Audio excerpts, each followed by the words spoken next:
Operation सिंदूर को एक as a military operation आप कैसे देखते हैं और as a political fallout आप क्या देखते हैं? सरकार ने कहा, हम लोग के विदेश मंत्री ने कहा कि जो सीज फायर हुआ वो पाकिस्तान की पहल पर हुआ। तो अगर पाकिस्तान के पहल पर सीज फायर हुआ इसका मतलब कि पाकिस्तान दबाव में था। तो अगर पाकिस्तान दबाव में था एक दिन या 2 दिन के सिंदूर ऑपरेशन सिंदूर के बाद, तो भाई आप काहे सीज फायर किए? आपको 2-4 दिन और चलने देना चाहिए था, वो पाकिस्तान को मार के सेना वाले ठंडा कर देते। तो ये तो सरकार अपनी ही बात में फंसी हुई है। सरकार ये कह रही है कि मिलिटरीली ये सक्सेसफुल है। तो जब सक्सेसफुल था, पाकिस्तान घुटने पर आ गया था, आपसे सीज फायर के लिए रिक्वेस्ट कर रहा था, तो आपने सीज फायर किया क्यों? देश की जनता तो यही पूछ रही है कि भाई सीज फायर ये अचानक से क्यों हो गया? ट्रंप जी अपना अलग डफली बजा रहे हैं कि हमने अमेरिका से ही करा दिया। तो भाई ट्रंप की बात को हम क्यों मानेंगे? हम तो अपने देश की बात, सरकार की बात मानेंगे।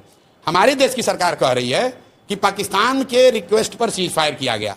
तो देश के नागरिक होने के नाते हम लोग पूछ रहे हैं कि भाई इतने दिन के बाद मौका मिला था, आपने ऑपरेशन सिंदूर शुरू किया, देश भर के लोग आपके साथ खड़े हुए और पाकिस्तान की हालत ये हो गई कि एक ही दिन में सीज फायर के लिए वो घुटने पर आ गए थे, तो 2-4 दिन और चलने देते। अमित शाह जी ने कहा है पार्लियामेंट में कि हम लोग वो लोग हैं जो देश के लिए जीने मरने वाले हैं, पाकिस्तान ऑक्यूपाइड कश्मीर को लेना हमारा लक्ष्य है। तो अगर पीओके लेना लक्ष्य था और पाकिस्तान घुटने पर आ गया था तो काहे सीज फायर किए? अगर बलूचिस्तान को आज़ादी दिलानी थी, पाकिस्तान घुटने पर था, तो क्यों समझौता किए? मतलब लोग तो ये पूछ रहे हैं कि भाई आपने सायरन बजवाया, प्रैक्टिस करवाया, तो हम लोग तो तैयार थे 2-4-5 दिन के लिए। एक ही दिन में काहे सीज फायर कर दिए? 2-4 दिन और चलने देते, पीओके ले लेते हम लोग, तब आप कर देते।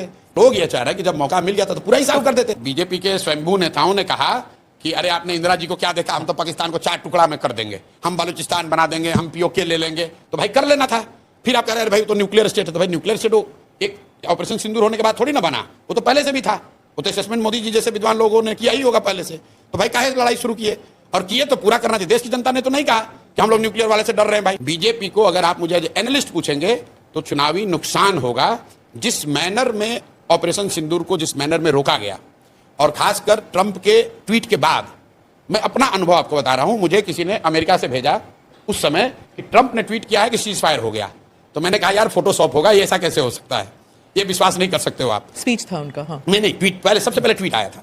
तो मुझे ऐसा लगा, मुझे खुद लगा कि अरे यार ये तो हो ही नहीं सकता है।